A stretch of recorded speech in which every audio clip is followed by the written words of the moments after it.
Hello guys, कैसे हैं आप सभी लोग। मेरा नाम है रविंदर सिंह और मैं हूं pre final MBBS student from JLN medical college Ajmer. आप सभी का स्वागत है हमारे इस पहले पॉडकास्ट में। आज के इस पॉडकास्ट में मैं आपको बताऊंगा कि मैंने कैसे 30 दिन की प्रिपरेशन में अपने 100 मार्क्स इंक्रीज किए थे। तो अगर आपको ये मेथड जानना है, उसको अच्छे से समझना है, देन मेक श्योर कि आप ये पॉडकास्ट पूरा सुने, भले ही आप इसकी स्पीड बढ़ा सकते हैं। So without any further ado, let's start this podcast.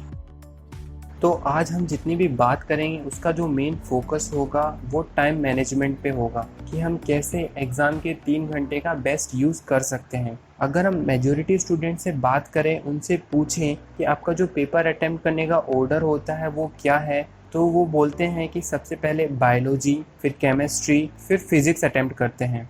पर हम इस बात को भी इनकार नहीं कर सकते कि जो बायोलॉजी स्टूडेंट होते हैं उनकी फ़िज़िक्स वीक होती है, लेकिन फिर भी वो फिज़िक्स को सबसे लास्ट में करते हैं। अब मैं आपको मेरी स्टोरी बताता हूँ। मैंने नीट 2016 की तैयारी शुरू करी। साल भर की प्रिपरेशन के बाद मेरी काफ़ी अच्छी तैयारी हो गई थी। मैं जब फुल सिलेबस का एग्ज़ाम देता था तो उसमें मेरे 400 to 450 मार्क्स आते थे। उस टाइम मुझे समझ में नहीं आया कि मैं टाइम मैनेजमेंट में लैग कर रहा हूँ।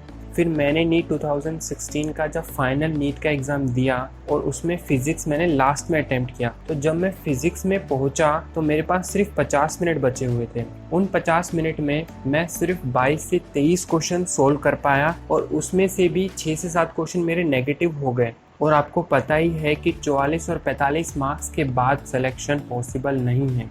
हालांकि ऐसा नहीं है कि मेरी फ़िज़िक्स की प्रिपरेशन अच्छी नहीं थी, लेकिन अगर मुझे थोड़ा और टाइम मिलता तो मैं फ़िज़िक्स में और ज़्यादा क्वेश्चन सोल्व कर पाता, क्योंकि 45 में से काफ़ी क्वेश्चन तो ऐसे थे जो मैं देख ही नहीं पाया था। अगर मुझे थोड़ा और टाइम मिलता तो मैं 45 में से 30 क्वेश्चन सही कर पाता।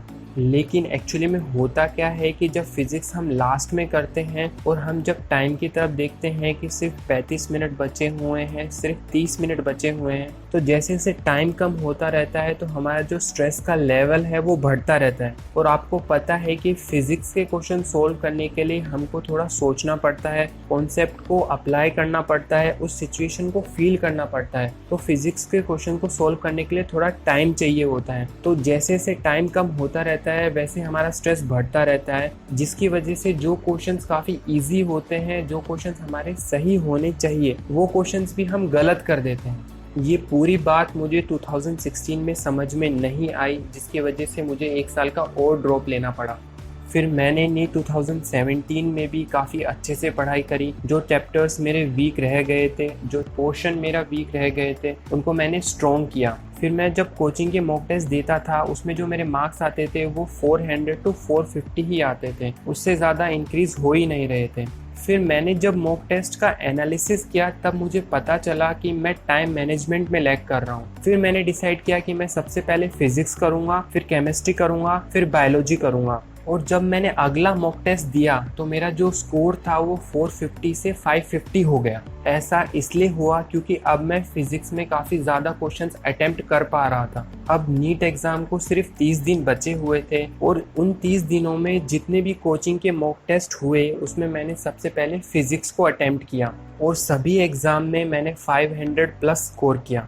और जब नीट 2017 का मेन एग्ज़ाम हुआ उसमें मैंने फ़िज़िक्स सबसे पहले किया और मैंने फ़िज़िक्स के 35 क्वेश्चंस अटेम्प्ट किए, जिसकी वजह से मेरा जो फ़िज़िक्स में स्कोर था वो 110 आया और मेरा जो ओवरऑल स्कोर था वो 593 हुआ। अगर मुझे ये बात पहले पता होती कि फ़िज़िक्स अगर हम सबसे पहले अटेम्प्ट करते हैं तो हम फ़िज़िक्स में ज़्यादा क्वेश्चन सोल्व कर सकते हैं, तो मुझे 1 साल का और ड्रॉप नहीं लेना पड़ता। अगर तुम यहाँ तक पहुँचे हो और इस पॉडकास्ट को अभी भी सुन रहे हो तो मेरे पास तुम्हारे लिए कुछ स्पेशल भी है।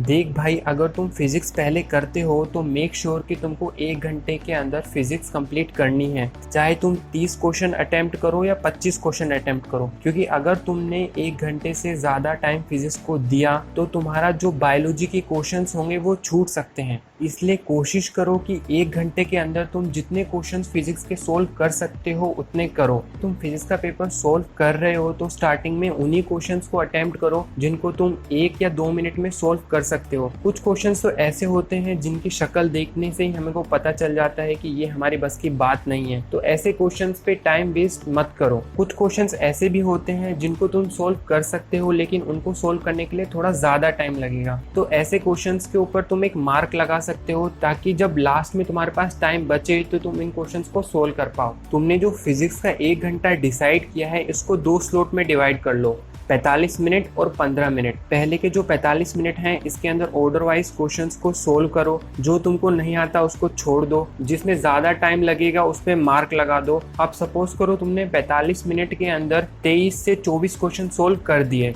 जो सेकेंड स्लॉट का 15 मिनट है उसमें तुमको क्या करना है कि जो बचे हुए क्वेश्चंस हैं उनको फटाफट रीड करो, और उसमें से जो क्वेश्चन तुम इजीली सोल्व कर सकते हो, जो थ्योरेटिकल क्वेश्चंस हैं या फिर जो क्वेश्चन तुम 1 मिनट में कर सकते हो, उन क्वेश्चंस को अटेम्प्ट करो। तो सपोज करो 15 मिनट के अंदर तुमने 6-7 क्वेश्चन और अटेम्प्ट कर लिए, अब लगभग तुमको 1 घंटा होने वाला है, तो फटाफट जितने क्वेश्चन तुमने अटेम्प्ट किए उसको एक बार काउंट कर लो कि तुमने 29 to 30 क्वेश्चंस अटेम्प्ट कर लिए फिजिक्स के अंदर, तो अब निश्चिंत हो जाओ, फिजिक्स में तुम्हारा काम हो चुका। अब आते हैं केमिस्ट्री के ऊपर। केमिस्ट्री तुमको 50 मिनट्स में कंप्लीट करना है और बायोलॉजी तुमको 60 मिनट में कंप्लीट करना है, और तुम जितना टाइम बायोलॉजी से बचा पाओगे और केमिस्ट्री के बचे हुए 10 मिनट्स को मिला के जो टाइम बचेगा तुम्हारे पास, उस टाइम को तुम जो पूरे पेपर में जो बचे हुए क्वेश्चंस हैं उसको सोल्व कर सकते हो।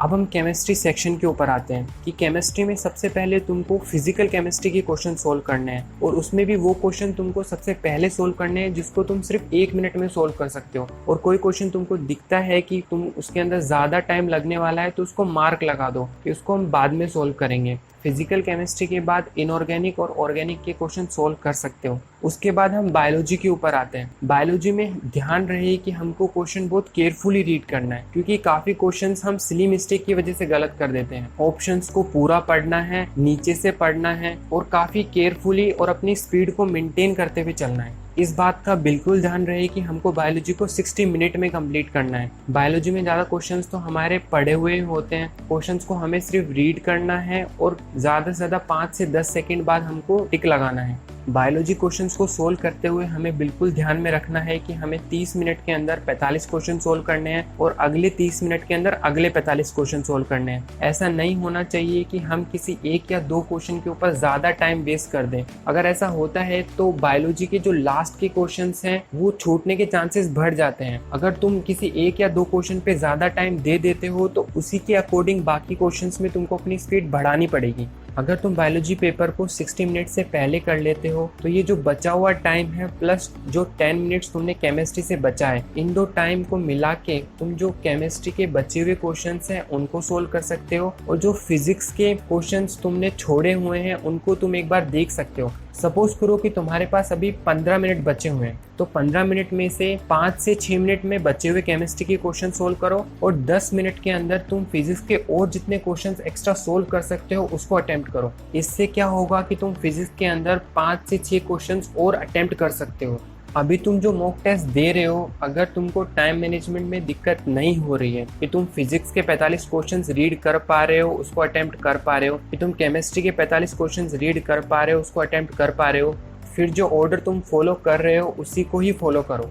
लेकिन अगर तुमको टाइम मैनेजमेंट में दिक्कत हो रही है, तुम फिजिक्स के ज़्यादा क्वेश्चंस अटेम्प्ट नहीं कर पा रहे, तुम सिर्फ 22 से 23 क्वेश्चन से अटेम्प्ट कर पा रहे हो, बाकी क्वेश्चंस तुम पढ़ ही नहीं पा रहे, तो ट्रस्ट मी, मेरे मेथड को फॉलो करो। इससे तुमको बहुत ज़्यादा बेनिफिट होगा और तुम फिजिक्स के अंदर काफ़ी ज़्यादा क्वेश्चन सोल्व कर पाओगे, और तुम्हारा जो फिजिक्स का स्कोर होगा वो 110 प्लस ही आएगा, जिसकी वजह से तुम्हारा जो ओवरऑल स्कोर होगा तुम इसको काफ़ी ज़्यादा इंक्रीज कर सकते हो। दोस्तों, अभी सिर्फ कुछ ही दिनों की बात है, कुछ ही दिनों की मेहनत है, इसके बाद तुम मेडिकल कॉलेज में मज़े उड़ाओगे। तो कैसा लगा आपको ये पॉडकास्ट, नीचे कमेंट सेक्शन में कमेंट करके बताएं। अगर अच्छा लगा तो लाइक करें, और अच्छा नहीं लगा तो 2 बार डिसलाइक करें। और अगर अभी तक सब्सक्राइब नहीं किया है तो भाई किस बात का इंतजार कर रहे हो, जल्दी से सब्सक्राइब करो और बेल आइकन पे क्लिक करो, ताकि मैं जब भी नई वीडियो डालूँ तो उसकी नोटिफिकेशन आपको सीधे मिल जाए। अपना और अपनी हेल्थ का ध्यान रखें, खूब पढ़ाई करो, मंजिल अब ज़्यादा दूर नहीं है, बस ज़रूरत है अपनी मेहनत को रिजल्ट में कन्वर्ट करने की। सो मिलते हैं आपसे अगले पॉडकास्ट में। Take care.